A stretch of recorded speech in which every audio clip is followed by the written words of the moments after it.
Well, welcome everybody. My name is Elias Canaris, and those of you who have not met me, let me introduce myself. I am the immediate past president of the National Speakers Association here in New Zealand and the vice president of the Global Speakers Federation. In fact, I'm working with a very good friend and colleague of mine. I'm working with Mike Handcock, who will be chairing the Global Speakers Summit 2018, which will be held here in Auckland, New Zealand in February 2018. For those of you who have not met Mike, let me give you a brief introduction about Mike. Mike is a global speaking fellow, one of only 28, maybe 29 people who hold that designation around the world. He has authored 14 books, has already filmed 1.5 films, halfway through a second film, which is absolutely awesome. Has spoken almost 2,000 times, definitely over 1,500 times around the world in 46 countries. In fact, Mike is one of the founding members and the founders of the Conscious Leadership Movement.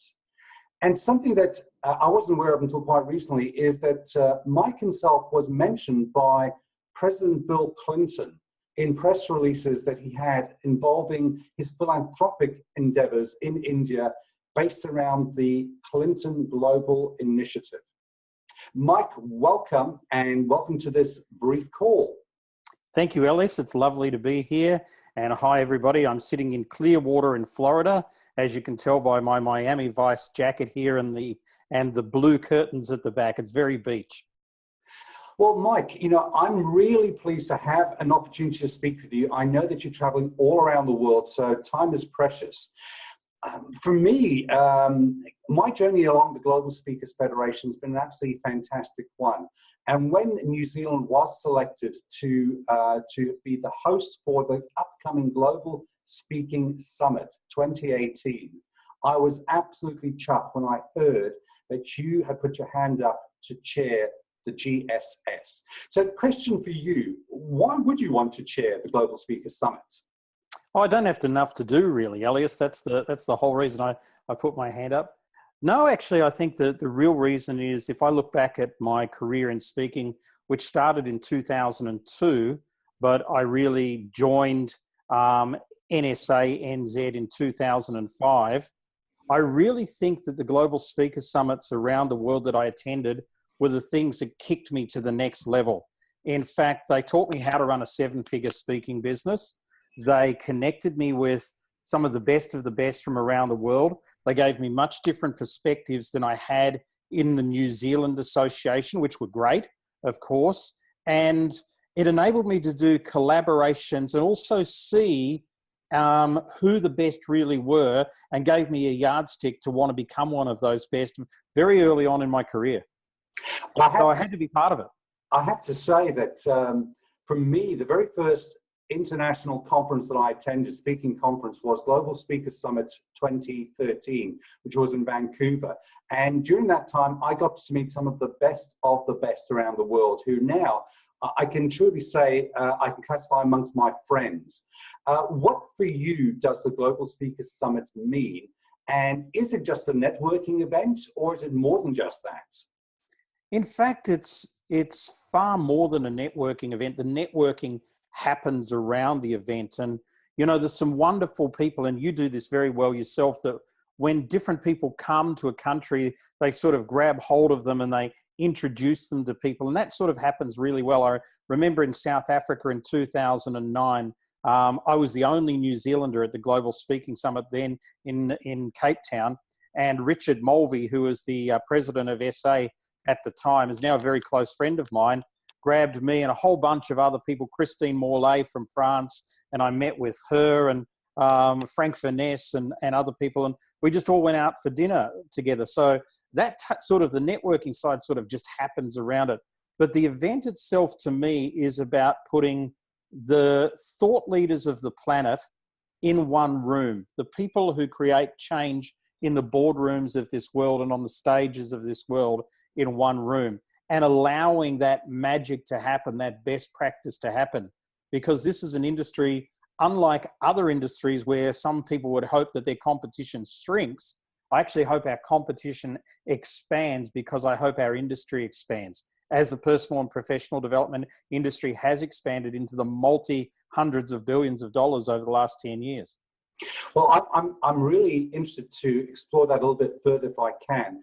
I know that you've created a theme for the conference, and the theme, if I'm right, is from leadership to legacy, a global journey. Can you share a little bit more about that theme and what that means? You mentioned the thought leaders coming in, we're influencing the boardrooms around the world. What else is in your theme, and why is it so important? Well, I look at some of the wonderful people that I have met. A couple of years ago, I met a fantastic Welsh speaker, Derry Llewellyn-Davies, become a very close friend of mine. Frank Finesse, I mentioned before, a great friend and person and mentor as well. There's various ones from around the world. Scott Friedman is another one. And I look at all of those people and I say to myself, these people aren't speakers. They're not leaders. They're thought leaders. They're people who put seeds in people's minds that have amazing spans of influence. And those seeds grow and those messages permeate throughout organizations, throughout families, and throughout communities around the world. That's a huge responsibility when you think about it. When you think about being a speaker, you think, I get on stage and I do my 20 minutes or my 40 minutes or my keynote or whatever. But the huge responsibility that comes with that, Elias, is the fact that those people, that message can go on for generations. So the concept of from leader to legacy is really addressing that right in the face of the people that are coming and saying we have a responsibility to be absolutely the best that we can be, to give the right message and to really consider the journey that's going to happen once those companies and those clients actually utilize our message. Well, I'm really interested in this because as I look at the journey that you are panning out for us, it's exciting. We can learn from the best of the best, the thought leaders who are influencing and changing the thinking around the world. We're also in that opportunity of networking with people to grow ourselves. But what I'm hearing is people might turn around and say, well, look, I'm not really a global speaker. Why should I come to the Global Speaker Summit? What would you answer to that sort of a question? Everybody's a global speaker. I mean, we're speaking at the moment globally, yet you're doing it from your office in Auckland, New Zealand, yet you're speaking globally.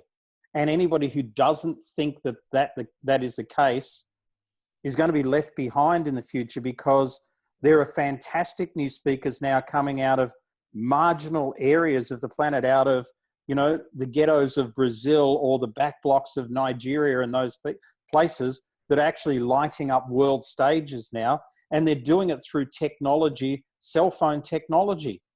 Just go to Facebook and look at your Facebook account. There's people speaking at you all day. If you don't think they're making money from it, well, they are, I'm afraid. So they're your competition, not the guy down the road who's going for the same convention as you. So you absolutely need to get global. You need to understand the world. You need to see the techniques that some of us that truly are global are utilizing to run massive businesses. And the other thing is, why wouldn't you want to be paid to go on holiday? Well, I'm sitting in Florida. I've just had 3 days in New York City, having fun there. I've got a workshop this weekend, also with a couple of people who will be speaking at the GSS. And, I'm having the time of my life. Why wouldn't you want to do that? Well, that's a great question to ask. I mean, I'd love to be paid to be educated. And if the government's going to give me a subsidy, of course I'm going to take it. That's what a good businessman will do. But fly all the way to New Zealand, that's the end of the earth. I mean, let's be honest, Mike. If you go any further east than New Zealand, you fall off the edge of the earth. Why would people want to fly all the way to Auckland, New Zealand? Well, firstly, I just want to correct you. It's not the end of the earth. It's Middle Earth, according to Lord of the Rings, right? So one of the reasons you want to come there is because we have a fantastic country that has been showcased in films like Lord of the Rings, in films like The Last Samurai with Tom Cruise, and in Ghost in the Shell with Scarlett Johansson. They wanted to film that. It could have been filmed in a studio in Hollywood, No, it was filmed in Wellington, New Zealand. So one of the reasons you would come is to experience the nature, to experience the friendliness of the country, to see things that you won't see other places in the world, like the boiling mud of Rotorua and the fjords of Milford Sound and Queenstown, probably one of the most beautiful places on the planet. So that's all the reasons that you should come, but for aesthetic and pleasing purposes. But I look at it like this. I mean, for the cost of coming, most of you are thinking about putting some air conditioning in your home, upgrading your car this year, buying a new PC or something like that. You're basically going to spend the same money as coming to New Zealand to do any of those sort of things. So why not invest in your personal and professional development? Because when I went to the first GSS in 2005 in Singapore, between that and the second GSS in 2007 in Dubai, I got connected globally, and I was able in that stage to lift my business about 300% over those 3 years doing that.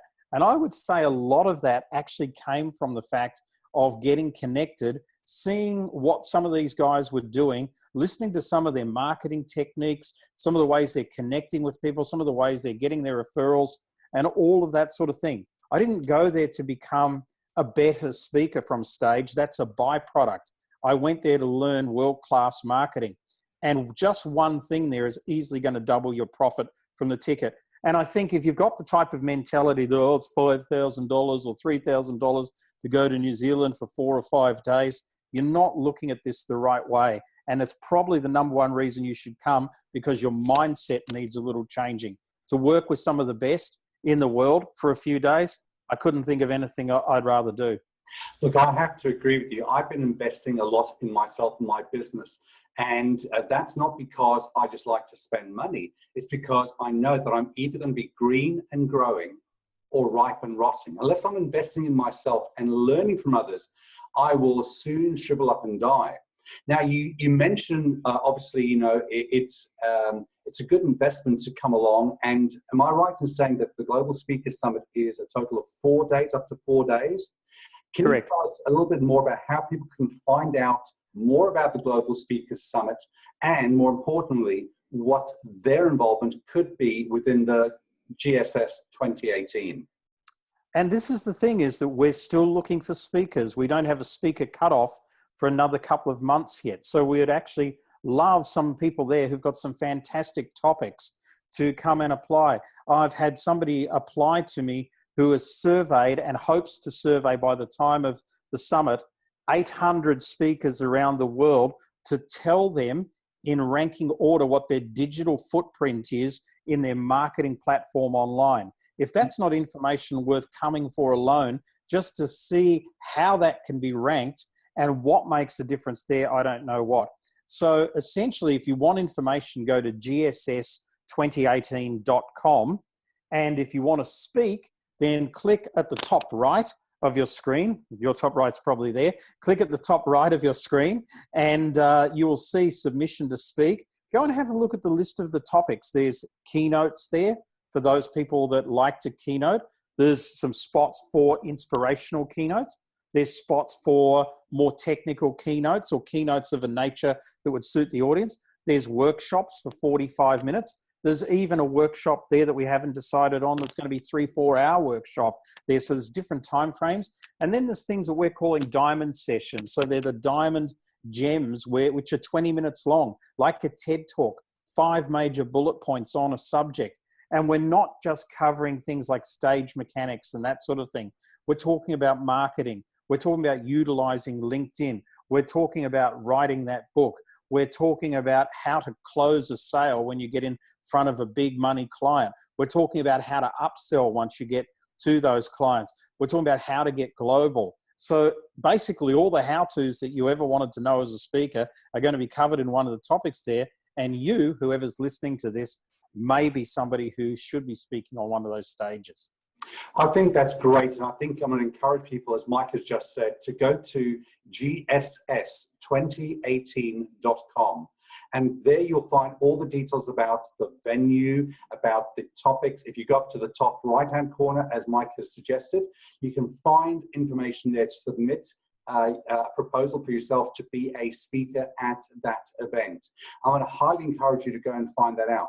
In fact, I know that I've been working closely with a number of bodies locally here in New Zealand who've helped us to position the GSS 2018 to the point that we're talking to the Auckland Convention Bureau to gain access to as many of the corporates in New Zealand as we can to attend the very first day of the conference. So that would be effectively like a separate event by itself. Is that right, Mike? Absolutely. It's an event that we're hoping will actually in some ways be bigger than the main conference, because there's going to be a whole range of corporates coming in. There's different people emailing their lists, the speakers bureaus emailing their lists. There's some of our speakers emailing their corporate lists to come along in New Zealand as well. I'll be one of those, emailing my corporate list and my whole list, in fact, in New Zealand, inviting them to day one of that event. So there's going to be lots of different business owners, lots of high-level corporates there. There's going to be bureaus there. There's going to be people who book speakers there, and the media will be there as well. So it's a great day to fight for a place on there, most definitely. And there's some really good topics on that day too that give a really nice spread. Because we realize also, for those of you that are listening that may be in a job and not yet speaking professionally, we realize that to come along to this conference and actually have the opportunity to listen for anywhere between 1 and 4 days to people who are making solid 6 and 7 figures, and even some of them 8 figures in this business, is just something that is going to potentially propel your speaking business through the roof. That is fantastic, because I'm really excited about this. I know that a number of our partners who will be partnering with Global Speakers Summit and with the Global Speakers Federation, NSANZ, corporates have asked us who will be speaking. They're really keen to find the best of the best speakers and then bring their clients to be in front of them. So again, I'd encourage you, if you're listening to this and thinking, should I be coming? Should I be speaking?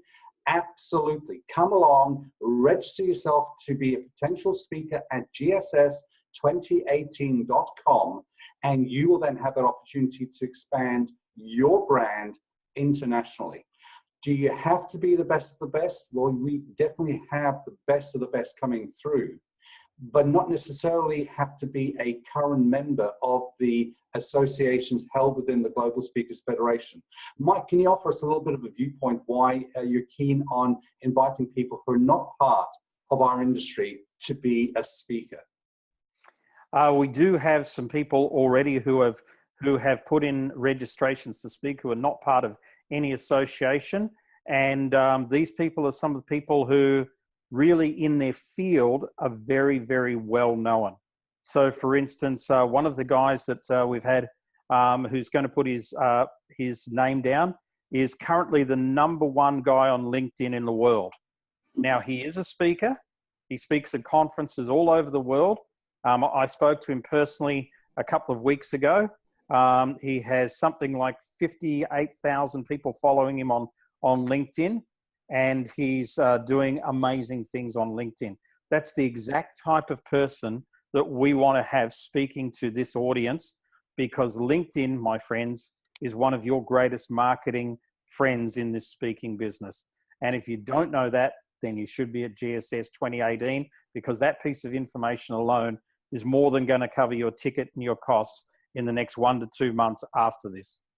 Fantastic. So, Mike, I'm just about to wrap up this call, but I know you mentioned before about generating a 7-figure income, and I know that you have been generating at least a 7-figure income for quite a number of years.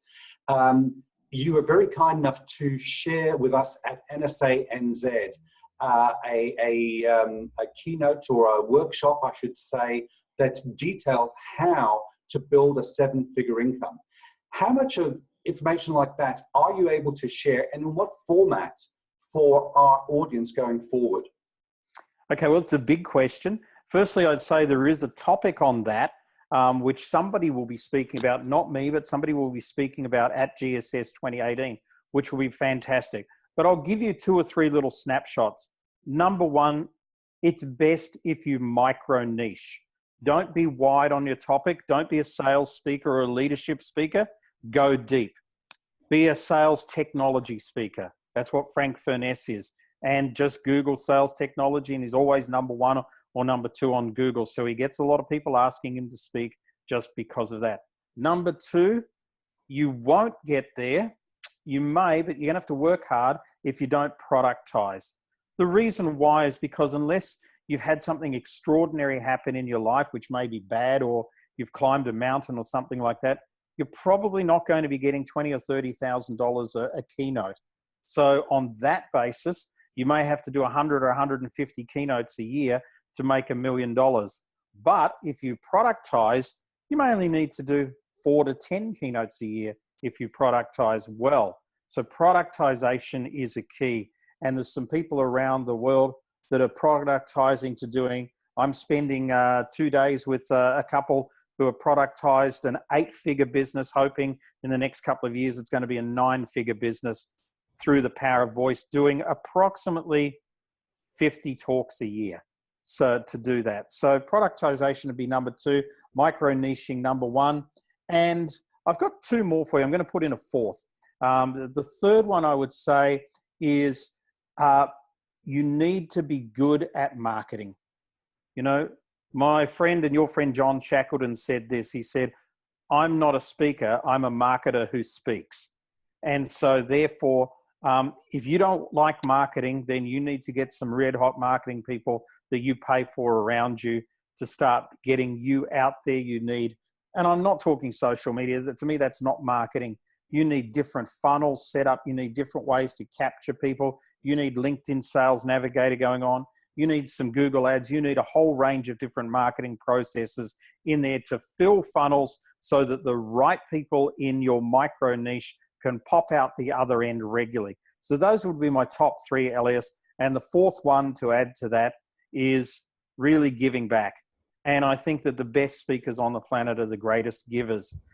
So when you asked me initially, why did I stick my hand up and happily be chair when I was asked to chair the GSS 2018, it's part of my ability to give back to the profession as well. So whether you give back to your profession, your kids' school charity, or whether you're planting trees somewhere in Africa, it doesn't matter. But I think our ability to give back goes far more than the stage. And that really helps connect us with people on such a different level as well. Well, Mike, again, thank you very much for your time this morning. I'm going to have to draw this call to a conclusion, I'm afraid. I know that people will be very interested in finding out more. To find out more, as we mentioned before, go to gss2018.com. You'll find details about the venue. The dates are the 23rd to the 26th of February 2018, and you'll be able to register yourself, and there's even a payment plan to help you with the cash flow in your business to get yourself across to this event. And you will be able to, on the top right-hand side of the screen in the website itself, go to register yourself as a potential speaker at this event. On that note, I want to thank you for your time, Mike, and thank our audience to encourage you to go and find out more and register for a life-changing event. Global Speaker Summit 2018, gss2018.com, from leadership to legacy, a global journey.